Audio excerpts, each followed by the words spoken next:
तो डियर चलते हैं हम अपने एक्सरसाइज 1.2 के थर्ड क्वेश्चन के सेकंड पार्ट में। तो हमारा क्वेश्चन थर्ड का सेकंड पार्ट क्या कह रहा है, सिद्ध कीजिए कि 7√5 एक अपरिमेय संख्या है। तो देखो करने का तरीका सेम वही है, माना 7√5 एक परिमेय संख्या है। आपको पता है हम इसका उल्टा मान के चलते हैं, जब ये परिमेय संख्या है तो इसे हम क्या है पी वाई क्यू के रूप में लिख सकते हैं, यानी कि इसे हम क्या है पी वाई क्यू के रूप में लिख सकते हैं, जहां पी व क्यू से अभाज्य संख्याएं हैं, या जहां पी व क्यू क्या है आपकी सहअभाज्य संख्याएं हैं, व इनका एचसीएफ कितना होगा आपका, इनका एचसीएफ बराबर होगा आपका 1, है ना, ये आपको पता ही है। देखो आपको पता है, अब हम क्या करेंगे, इसको अकेला कर लेंगे। √5 बराबर हो जाएगा आपका पी वाई क्यू अपॉन में 7, यानी कि कितना हो जाएगा 7 क्यू हो जाएगा। तो आप क्या देख रहे हैं, पी व क्यू एक क्या है पूर्णांक है, पूर्णांक है, तथा पी अपॉन में 7Q एक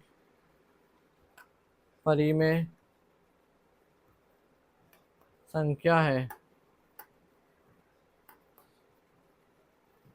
लेकिन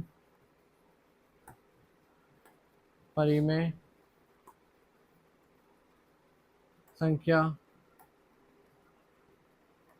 तथा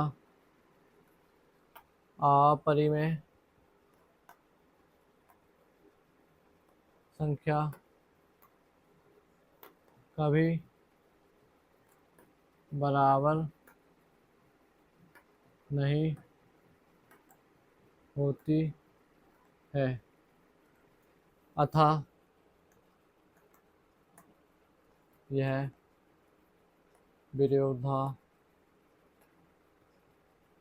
विरोधाभास है कि 7√5 एक परिमेय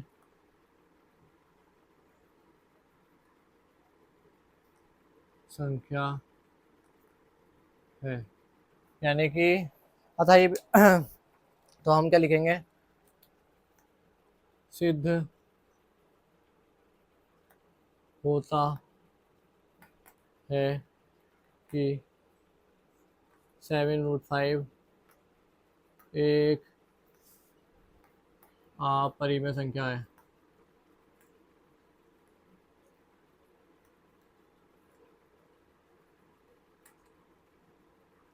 देखो आपसे क्वेश्चन में क्या कहा गया था कि 7√5 को एक अपरिमेय आपको सिद्ध करना है, अपरिमेय संख्या आपको सिद्ध करना है। तो हमने क्या करा, इसका उल्टा मान के चले, इसे हमने पी वाई क्यू के रूप में लिखा। तो आपको पता ही पी वाई क्यू एक सहअभाज्य संख्या होती है, आप जानते हैं। फिर 7 इसके गुणा का था, इसके बट्टे में चला गया, भाग में चला गया। तो आप क्या देख रहे हैं, पी व क्यू क्या है पूर्णांक है, और 7 क्या एक संख्या है ना।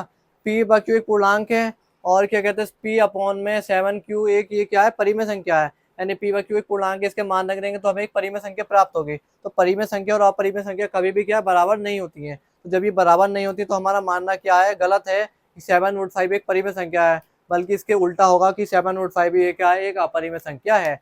यानी कि हम जैसे मान के चले थे कि 7√5 एक परिमेय संख्या है, यदि ये परिमेय संख्या होती तो ये कभी भी √5 के बराबर नहीं आती। तो ये हमारा मानना गलत हो गया, और 7√5 ये क्या है अपरिमेय संख्या सिद्ध हो गई। तो आई होप आपको ये क्वेश्चन समझ में आ गया होगा।